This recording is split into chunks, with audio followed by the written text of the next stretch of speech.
Men who were once fighting for this land now control it. And they're enforcing the diktat of their leader. This is the Taliban anti-narcotics unit.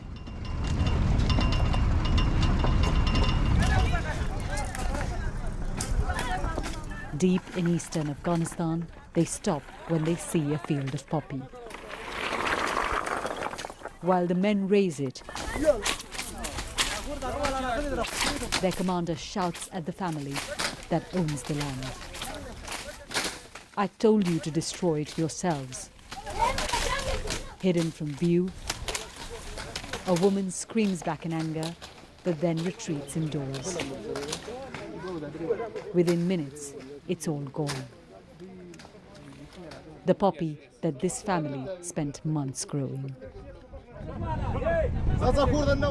Their son is detained for defying the ban. Released later with a warning.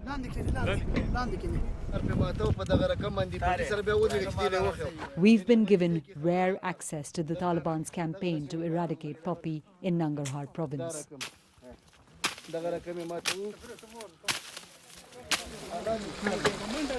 They've been at it for 5 months already. So now we have to get to more remote areas near the border with Pakistan to find standing crop. So the field to the right, that's already been destroyed, and we're walking to another one which they are in the process of destroying right now.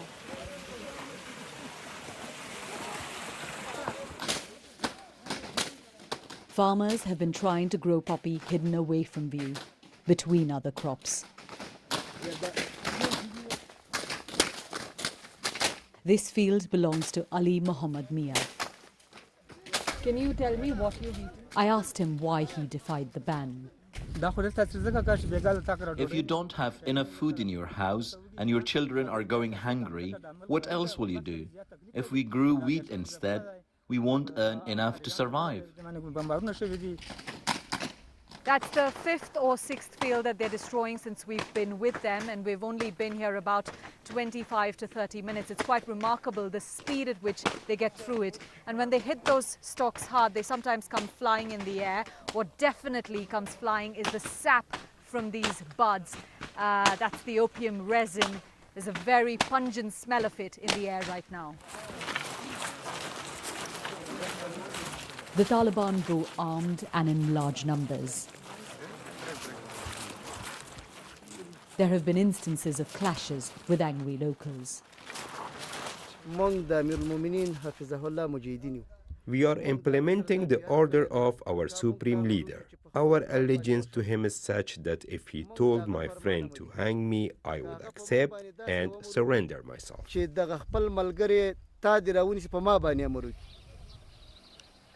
Afghanistan used to produce more than 80% of the world's opium.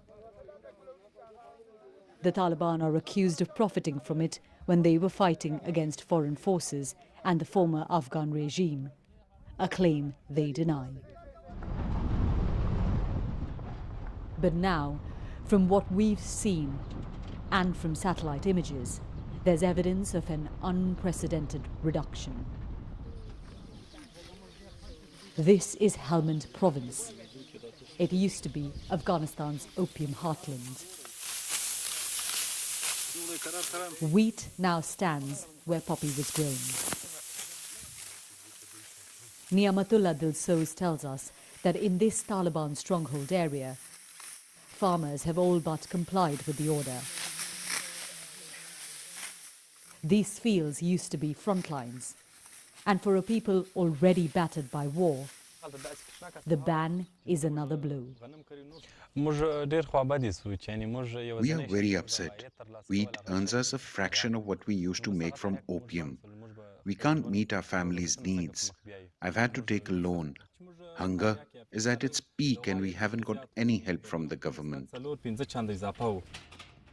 We met the main spokesman of the Taliban government, who told us they banned opium because it's harmful and goes against their religious beliefs. farmers say they're not getting any support from your government. How do you plan to help them? We know that people are very poor, but opium causes a lot of addiction. We call on international organizations to help Afghans facing losses. But then at the same time, you're all making the operations and the funding of aid agencies in this country extremely difficult by the ban on Afghan women working for them. You can't have it both ways. They should not link humanitarian issues with political matters.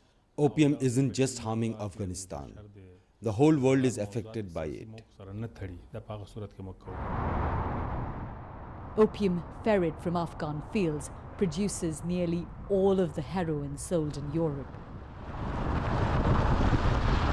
How will prices be impacted? We've been driving through the provinces of Helmand and Kandahar.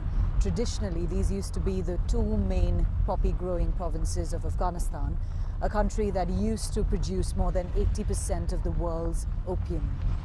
We were in these same areas around the same time last year, and everywhere you looked you could see poppy and only a few fields with other crops. This time around we've spotted fields that have wheat growing in them, grapes, lots and lots of barren land, but not a single poppy field. We met a farmer holding on to a small stash of his harvest from last year.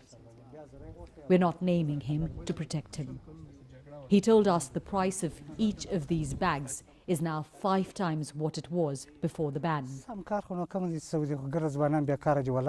He's waiting for it to rise further so it can sustain his family longer.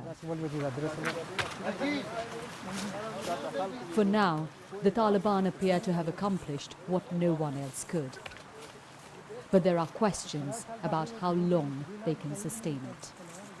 Yogita Lamai, BBC News, Kandahar.